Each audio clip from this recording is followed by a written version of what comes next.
talk teams who have been eliminated from playoff contention. Boy, a week ago we were sitting here and the Miami Dolphins were sitting in that last playoff spot. All they needed to do was win their last two games and they'd be in. Well, all they did was get blown out again. You go back to last year, same thing happened to them in kind of a win and in situation. And look, I guess you can go one of two ways here, Brady. You can go, okay, they just did it again. That's back-to-back years where they got blown out when they had a chance to make the playoffs. Or, boy, they played great the second half of the season with that long winning streak. I think that's the hard part about evaluating the Miami Dolphins this season is, do you look at the first half or second half? The 1-7 start or the way they won 7 in a row, at least put themselves back into contention. Again, another thing to build off of, even though the record's not going to look as good when it's all said and done as it did a year ago. Like, I think you made a lot of strides with this team, in particular with Tua Tagovailoa over that 7-game winning streak. I think one of the things you have identified, though, is this is a young football team, in particular on offense, and they've got some holes. The offensive line play needs to improve. They need to find more of a bell cow running back, or at least a more dynamic player at that position, because they just haven't been able to get that going at all to take some of the pressure off of Tua Tagovailoa. The wide receiver position, Jalen Waddle really came on the rest of the season. Gesicki and Smythe at the tight end spots, they've pitched in as well. Could probably use a little more help there. Defensively, they're pretty good. I mean, the reality is, why did it take so long for this group to get going?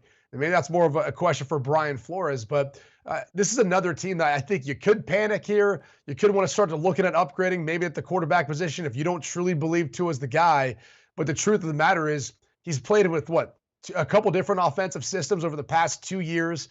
There finally was more stability, at least not having to look over his shoulder every single week with Ryan Fitzpatrick ready to come in and replace him. The problem this year was he missed some time due to injury. So that's always going to be something you're concerned with Tua, given his size, given his injury history.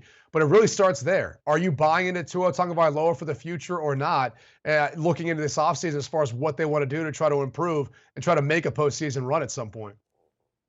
I kind of chose to look at the Dolphins from a positive perspective. Like, I think there were some positive signs. And, all these were like, man, what do you do with not making the playoffs? But I think the fact that they didn't throw in the towel. Like, I've been a part of some bad teams. You lose 7 games in a row. I've been in teams where you throw, like, half the team shuts it down, just starts throwing up for a paycheck. Like, all right, what are we going to do? Mail it in. This team has showed a lot of fight. And I think that's a response to a team that believes in their head coach. So I feel good about Brian Flores. And then again, coach and quarterback, how do you feel about him after the year? With Tua, I think you feel a lot better this season than you did last season. Couldn't stay healthy, was getting benched for Fitzpatrick, and you're thinking, what does the future hold? I thought you saw enough of a baseline level from Tua. You saw improvement. You saw one of the more accurate quarterbacks in the league, where you should feel good about Tua, giving him another year, kind of buying into him, saying, okay, because we have to remember, this is only a quarterback in his second year. And, after that 7-game losing streak, people were ready to throw in the towel then. I think he played himself into another year, and I think he deserved it. Danny, how about a grade? You gave the Browns a D+. What grade would you give the Miami Dolphins this season?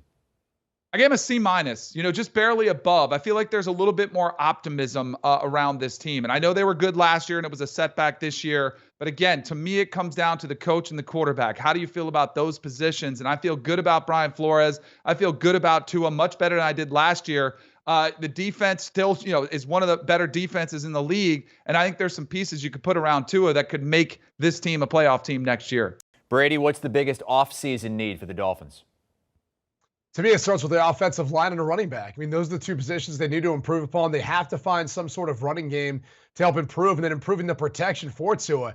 As much as we want to make, comments or people want to take shots about Tua and his arm and the dinking and dunking and all of that, the reality is they couldn't protect him long enough for him to be able to throw downfield at times. And it's not like you can't go back and put on some of the Alabama tape and see him make downfield throws. He's capable of it. The reality is their offensive line just couldn't, hold up long enough to allow anyone to get open downfield. And when you don't have a running game where you force a lot more post-high safety, where you've got a loaded box and one-on-ones on the outside, it becomes a little bit more difficult, too, to take those shots downfield without as many one-on-one opportunities. So to me, it comes down to offensive line, running back, whoever ends up being the best player available in the draft for them early, or looking at free agency, figuring out how to solidify that group up front to give them more of a shot offensively, to have consistency on the ground and for protecting Tua. Also a question to go behind Tua because of the injury history. Jacoby Brissett is one of the notable free agents for Miami. The Will Fuller thing Didn't work out. Mike Gesicki, the tight end, is a free agent along with Jason McCourty and Emmanuel Ogbah. Do you want a sports network that delivers everything that matters about the game? The highlights, the picks, the instant analysis, no yelling, no fake debates, no politics. Hit the subscribe button and never miss a moment.